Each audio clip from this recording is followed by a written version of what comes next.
Hello mga kasari! Hello mga sisi ko! Magandang araw sa inyong lahat. Ayan, Lunes na Lunes ngayon.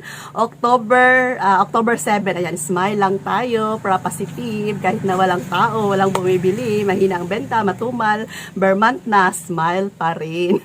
Ayan mga sisi ko. Grabe no! Ngayon ay bilis ng panahon, month na mga sisi ko. Tapos ngayon ay October 7 na. October 7, 7 araw akong walang vlog.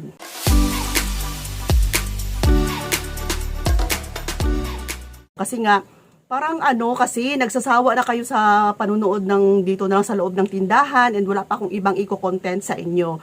So, ngayon, ay meron akong i-share sa inyo. Pero bago yan, si Ate Rose ninyo ay magbe-birthday na ngayong October 14. Sa susunod na Lunes, magbe-birthday na ako at alam niyo ba kung ilan na yung edad ko? I'm 50 years old na. Magpi-50 years old na si Ate Rose ninyo ngayong October 14. Pero ano yan siya mga sisi ko, 'di ba? Golden. Ayan, golden birthday ni Ate Rose ninyo. Pero mga sisi ko, wala akong handa.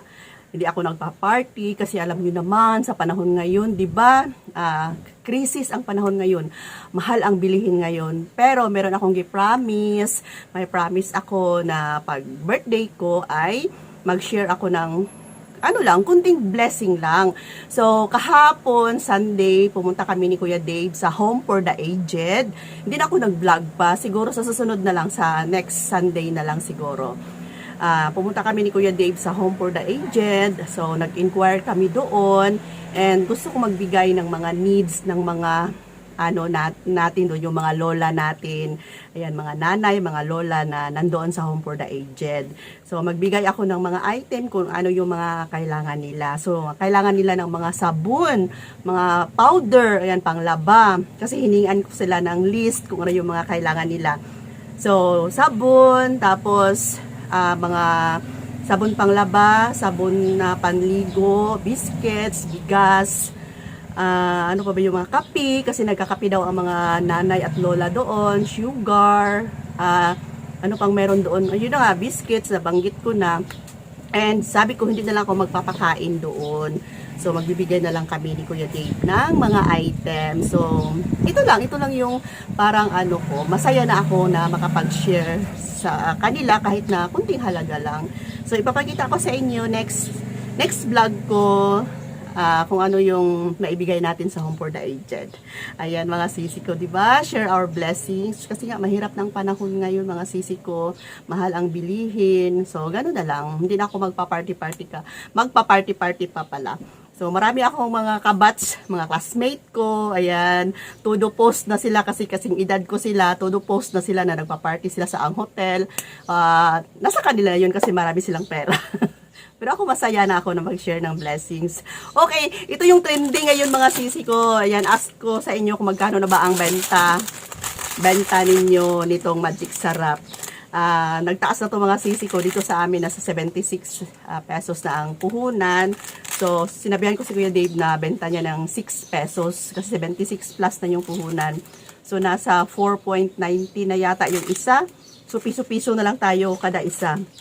So, pinapaalala ko palagi kay Kuya Dave na tandaan niya talaga na 6 pesos na ang Magic Sarap. Pero depende sa inyo mga sisi ha, kung mas malalong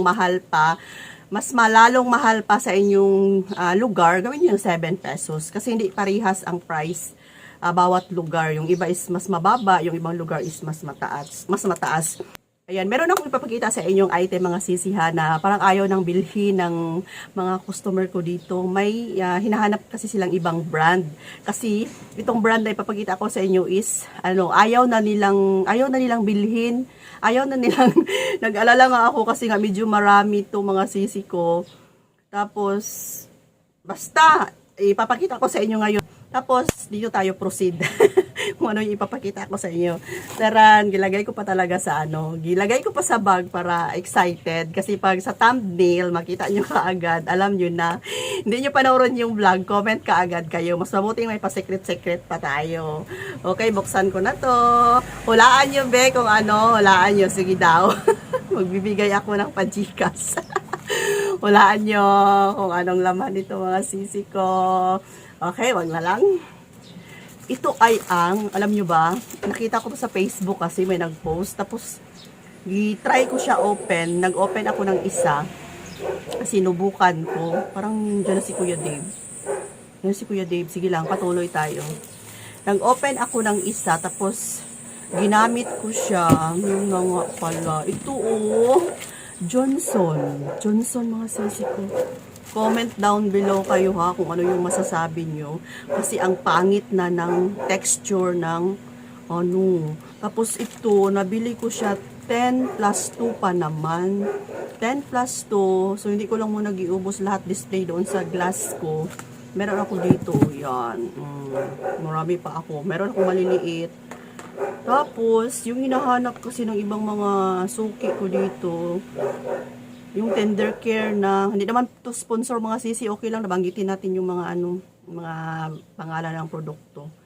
Ang hinahanap nila, yung tender care na talaga, kasi pinong-pino siya, yung same noon sa dati yung tender care, hindi nila hinahanap, kasi yung pinakamabenta talaga, actually noon, wala talaga akong benta na tender care, kasi wala masyadong bumibili, pero ngayon, nabaliktad na ang mundo.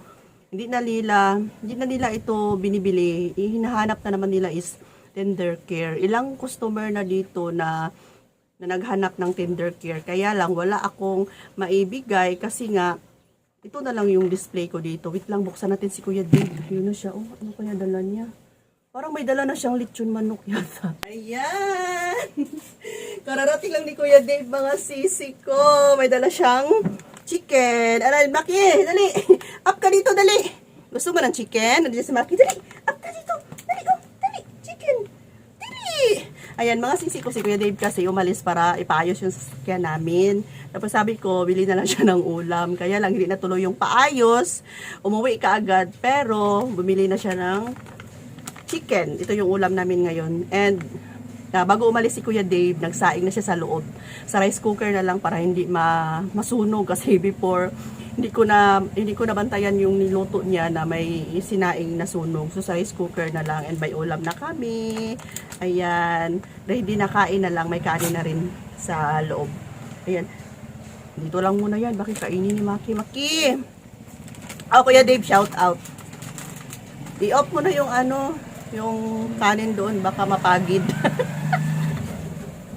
Baka mapagid. So, ayun mga sisi ko. No, comment kayo ha. Comment kayo kung ito is hinahanap pa ba sa inyo. Ako nga yung naglagay ako kada gabi. Kung hindi ito mabenta, ako na lang yung gagamit. Kasi pag matutulog ako, hindi ako makatulog pag hindi ako magpulbo sa buong katawan ko. Tapos pagising ko, may mga nakadikit-dikit dito na para siyang cornstarch nga. Yun yung sabi nila. Pangit na yung kanyang yung texture na niya, yung parang cornstarch na siya mga sisi ko. So yun, ito lang yung ko sa inyo. Comment kayo. Dami pa naman ito. 2, 4, 6, 8, 10. 10 plus 2. Isa lang yung nabenta mga sisi ko. Benta ko siya ng 30. 30 yung benta ko. Ewan ko lang. Kailan pa yung expiration nito. Kasi ayaw na talaga nila nito. Gina-offer ko sa kanila na ito na lang yung bilhin. Ayaw nila. Hinahanap nila is tender care. Tender loving care. Okay mga sisi ko. Siguro ito lang muna yung update natin for today. And thanks for watching. Mga sisi ko. Love you all. Bye for now.